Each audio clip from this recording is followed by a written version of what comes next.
Hundreds of people arrested in anti-crime drive in the mother city.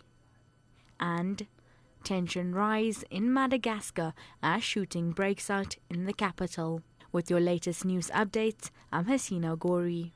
Almost 500 people have been arrested in a major anti-crime drive in Mitchell's Plain on the Cape Flats.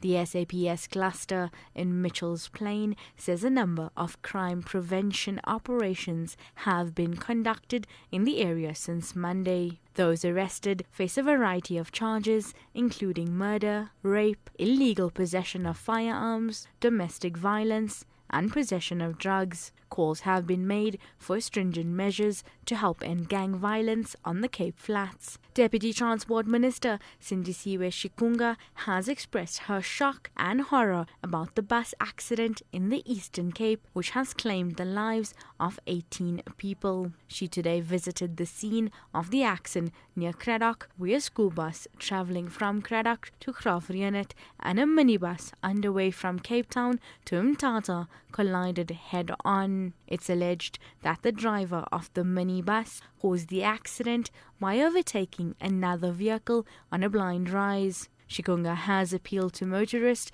to abide by the rules of the road. We really believe that these accidents are as a result of lack of patience, are as a result of human error to the extent of being a result of negligence. And our call to the motorists is to please obey the rules of the road.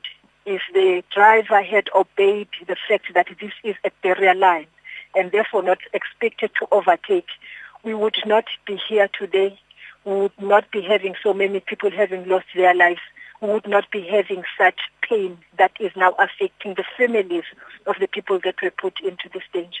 Some business people have joined President Jacob Zuma in his fight against poverty, especially in rural areas. The president is in the Eastern Cape today to roll out his Masibambane Rural Development Initiative. He participated in the milling process at the plant in Lady Frere and inspected the dairy farming and crop production facilities in Komango village. This initiative is part of the Zero Hunger campaign. Businessman Kuseni Dlamini says the campaign will go a long way in feeding the rural poor. From a business perspective, this is a very important drive. It's a very important campaign.